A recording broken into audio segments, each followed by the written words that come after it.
DZRX, Pulso ng Pinoy, 775. Sa inyong mga radyo, Pulso ng Pinoy Balita.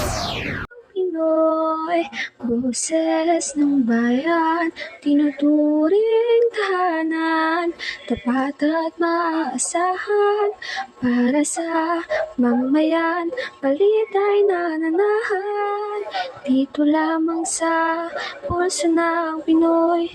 DZRX, Pulso ng Pinoy, tambayan ng mamamayan, himig ng bayan. Naglilingkod ng may katapatan para sa nangangailangan. Balitang may kasiguraduhan, tunay na maaasahan. Magandang umaga Pilipinas. Magandang umaga Luzon ng Marikina. Ako si Mike Pasupil. At ako si Thea Gallardo. Maghahatid ng balitang eksklusibo. At sigurado. Ito ang DZRX, Pulso ng Pinoy, sa inyong mga radyo. Sa mundo na ang katotohanan ay winawalang saysay, aming istasyon ang susubaybay at inyong tanging kaagapan. Sa ulo ng mga nagbabagang balita, Senator Nancy Binay, pinaimbestigahan ang resort sa Chocolate Hills. isang motorsiklo nag-counterflow sa NLEX, 3 ang patay. Mag-asawang Mateo at Sara, ginamit sa online scam. Petesio at Villegas nagbigay ng magandang regalo ngayong Women's Month. DZRX, Pulso ng Pinoy, 775, sa inyong mga radyo. Senador Nancy Binay, pinaimbestigahan ng Resorts Chocolate Hills, Charlie Zabat, para sa unang balita.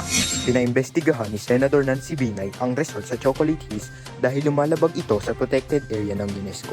Naniniwala si Binay na dapat magkaroon ng pro-environment mindset ang gobyerno at huwag payagan ang mga cottage at swimming pool sa isang protektadong natural monument. Hinihingan din ng paliwanag ni Binay ang kinauukulan sa pagbibigay ng permit sa nasabing resort. Ako si Charlie Zabat, nag-uulat. Isang motorsiklo nag-counterflow sa NLEX. 3 ang patay. Jofie Jimenez para sa susunod na mga detalye. 3 ang patay nang may makasalpukan ang motorcycle rider na nag-counterflow sa Skyway, Balintawak, Quezon City. Nabatid na lasing ang rider at walang suot na helmet. Sinubukang harangin ng bantay ang rider pero hindi ito tumigil. Nasa 80 km/h na umano ang arangkada nito, gayong 60 km/h lamang nilimit. Ako si Jofie Jimenez, naglalahad. Kami magbabalik pagkatapos sa munting paalala. Hoy, ba't parang ang init? Ha! Siguro sobrang hot ko kasi.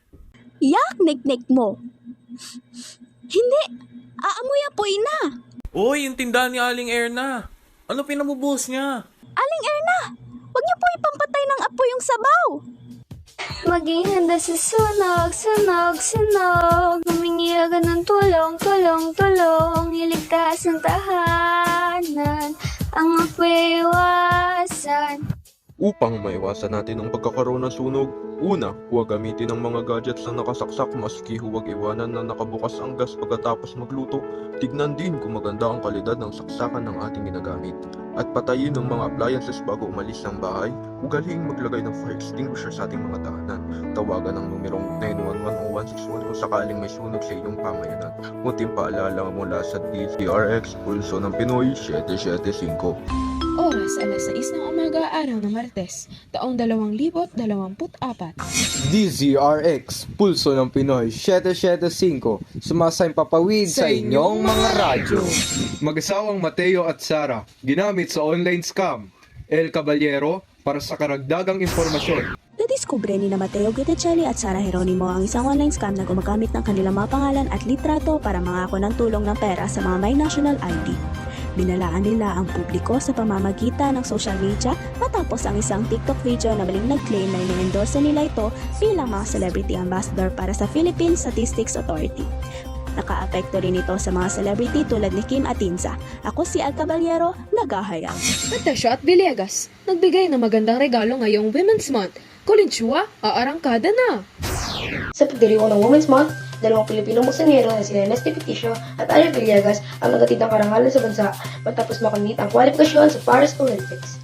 Ito ay naganap sa 2024 First World Qualification Tournament sa Busto, Arcesian, Italy. Nanalo si Peticio kay Esra Yildiz ng Turkey, samantalang si Villegas kinahugi naman kay Zlatislava Tikhonova ng Bulgaria. Ako si Kyla Kolinchua, nagbabalita. Muli, mula sa bulwagang pahayagan ng DZRX, Pulso ng Pinoy, 775. Na naghahatid sa mga sulit ng mundo. Patuloy na maglilingkod sa bawat Pilipino. Ako si Mike Di Basupil. At ako naman si Bea Galil. Kami ang DZRX, Pulso ng Pinoy, 775 sa inyong mga radyo. Magandang araw, bayan!